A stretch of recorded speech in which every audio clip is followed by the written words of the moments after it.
আজিৰ এই DPL season 4-ৰ যিখন খেল অনুষ্ঠিত হৈ গ'ল, খাৰপুৰীয়া সঞ্জু 11 আৰু দলগাঁও কোনাকাটাৰ যি ৱাৰিয়ৰ্ছ, দুইটা টিমে আমি দেখিছোঁ শক্তিশালী টিম। তেওঁলোকৰ মাজত এক তুমুল সংঘৰ্ষ আজি খেলখনত। গোটেই প্লেয়াৰ আৰু দৰ্শকৰ যি উত্তেজনাপূৰ্ণ অৱস্থাত আজি খেলখন অনুষ্ঠিত হৈছে বা সমাপ্ত হৈছে, আমি সকলোৱে এক আজি আনন্দ উপভোগ কৰিছোঁ। আচলতে খেল এনেকুৱা ধৰণে হ'ব লাগে, কোনো ধৰণৰ একচেটিয়া খেল হ'ব নালাগে। আজি শেষ মুহূৰ্তলৈকে কোন জিকিব কোন হাৰিব আমি ধৰিব পৰা নাই। গতিকে এনেধৰণৰ উত্তেজনাপূৰ্ণ খেলৰ দৰ্শকে বহুত আমোদ পাইছে। আমি সকলোৱে আজি আমাৰ DPL 4-ৰ পৰিচালনা সমিতি আমি সঁচাকৈয়ে আজি সফলতা পোৱা বুলি আমি অনুভৱ কৰিছোঁ খেল পাতি।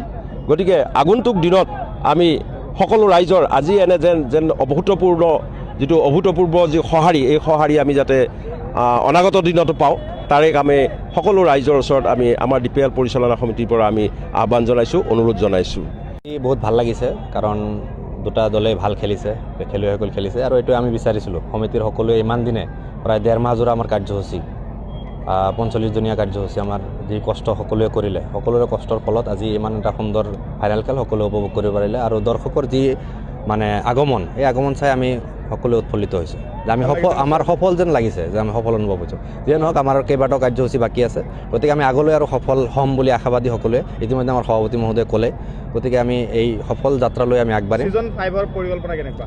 নিশ্চয় আমি এই মুহূৰ্তত একো ভবা নাই, আমি সকলোৱে বহি আলোচনা কৰি পিছলৈ আমি আৰু ইয়াতকৈ ভালকৈ কৰাৰ কাৰণে চেষ্টা কৰিম। বিজয়ী আৰু বিজেতা দল দুটা কাম বিজয়ীটো সঞ্জু 11 খাৰপুটীয়া, আৰু বিজেতা হৈছে আমাৰ কোনাকাটা ৱাৰিয়াৰ্ছ। তেখেতসকলো ভাল খেলিছে, টপ 1-ত আছিল তেখেতসকলো প্ৰথম পৰ্যায়ত। যিয়ে নহওক ভাল খেলিছে, হয়তো আজি ফিল্ডিং মিছৰ কাৰণে তেখেতসকল হাৰিবলগীয়া হৈছে। যিয়ে নহওক, খেলত হাৰা জিকা থাকেই। আমি দুই দললৈ শুভেচ্ছা জ্ঞাপন কৰিছোঁ আৰু খেলুৱৈসকললৈও অভিনন্দন জ্ঞাপন কৰিছোঁ।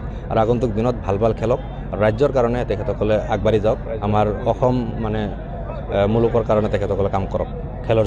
আৰু শান্তি, একতা আৰু ভাতৃত্ববোধৰ উদ্দেশ্য লৈ আমি আগবাঢ়িছিলোঁ। আৰু ইয়াত দেখা গৈছে, আপোনালোকে চাইছে, সকলোৱে একত্ৰিত হৈ, সকলোৱে একে শাৰীতে থিয় হৈ এই DPLক ছাপোৰ্ট কৰিছে বা সহযোগিতা কৰিছে।